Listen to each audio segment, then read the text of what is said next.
Assalamualaikum warahmatullahi wabarakatuh. Selamat sore, salam sejahtera untuk kita semua. Salam Rahayu. Tahun ini tahun politik, hari-hari sudah ada pemanasan. Partai bertemu partai, lobi-lobi, koalisi, lembaga survei juga begitu. Mulai kencang-kencangnya mengadakan survei. Jadi dari 3 calon, Pak Ganjar, Pak Prabowo, dan Pak Anies, surveinya berkejaran ya. Tapi di sini yang berkejaran itu antara Pak Ganjar dan Pak Anies. Tapi masih mayoritas Pak Ganjar didominasi nomor 1, Pak Prabowo nomor 2, Pak Anies nomor 3 dengan selisih dengan nomor 2 terlalu jauh. Elektabilitas Anies di beberapa lembaga survei bahkan bisa dibilang di semua survei selalu berada di bawah Ganjar dan Prabowo. Anies selalu menempati urutan ketiga. Bahkan perbedaan angka dengan Ganjar dan Prabowo selalu signifikan. Anehnya, ini anehnya ini. Relawan Anies malah yakin bisa menang Pilpres tahun 2024 dalam 1 putaran. Bukan main bedanya. Jika hasil survei seringkali mendiskreditkan Pak Anies. Hari ini kita lihat pada relawan begitu kuat tekad menjadi kemenangan Anies 1 putaran. Itu ada kata dari Ketua Umum Konfederasi Nasional Relawan Anies, disingkat Korean, yaitu Muhammad Ramli Rahim. Ada ratusan relawan dari berbagai simpul saling berbagi pengalaman dan treatment untuk mengajak masyarakat bergabung memilih Anies. Kami terus konsolidasi, koordinasi, dan verifikasi dalam upaya membangun militan relawan tanpa dibayar. Justru menjadi kekuatan luar biasa, kami terus bergerak menghadirkan tim-tim dan warga-warga Pak Anies atau mapar Korean di semua TPS.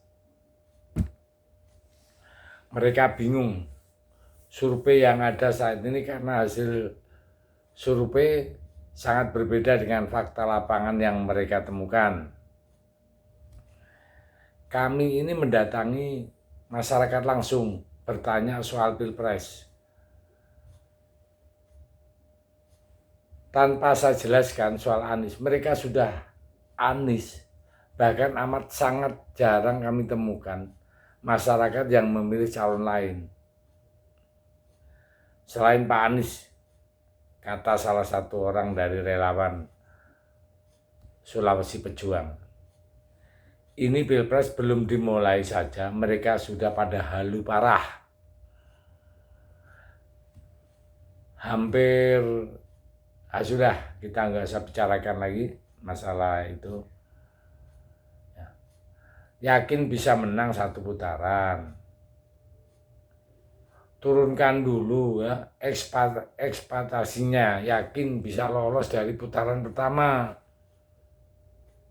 Jadi target itu step by step, bisa nggak lolos di putaran pertama dulu, jangan 1 putaran menang. Luar biasa. Kalau tidak sesuai harapan, ujung-ujungnya pakai jurus pamungkas, yaitu kecurangan yang masif, bombastis, dan fantastis, selalu ngomel-ngomel, teriak-teriak. Hanya kecurangan yang bisa mengalahkan Anies. Anies dijegal sehingga dikalahkan dengan segala cara. Palingnya begitu berulang-ulang sampai kiamat atau sampai lebaran kuda. Kubu Anies ini dari dulu selalu merasa sudah menang, tidak akan bisa kalah. Itu namanya hidup dalam mimpi yang keterlaluan parah. dikasih angka lewat survei, mereka malah memilih pakai feeling. Memangnya forecast pakai feeling.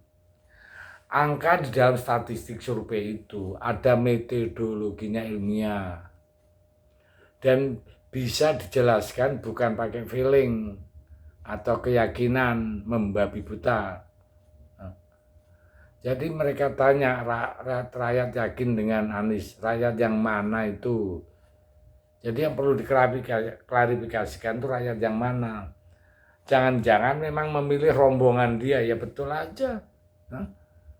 Jadi kubu Anies juga bisa mengklaim hal yang sama. Mimpi dan cita-cita itu bagus, tapi kadang harus pakai logika dan rasionalitas itu. Atau cuman mau menghibur diri, ya sah-sah saja. Karena memang survei nggak pernah bergerak ke atas. Bilang saja gitu, jangan bilang yakin bahkan bisa menang satu putaran. Rumput pun berhenti bergoyang, terkaget-kaget ya, dengan timnya Pak Anies itu ya. Sekarang nggak usah jauh, nggak usah menang satu putaran atau putaran bisa masuk putaran kedua. Sampai detik ini saja ya, baku hantam di koalisinya. Demokrat klaim, wakilnya AY, Nasdem dan PKS, wakilnya juga lain. Cepat-cepat mau dideklarasikan, prank nggak ada. Dari sini saja sudah kelihatan. Ya pede sih, pede, tapi ini harus ada itu.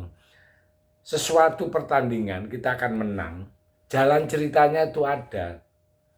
Nggak ada istilah bahasa Jawa itu ujuk-ujuk, nah itu bahasa Jawa ini ujuk-ujuk.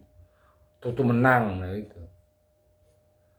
Kayak seperti saya sekolah itu, tahu-taunya sarjana, ujuk susah, nggak ada bro, nggak ada. Ya. Jadi harus dimulai SD, SMP, SMA, kuliah.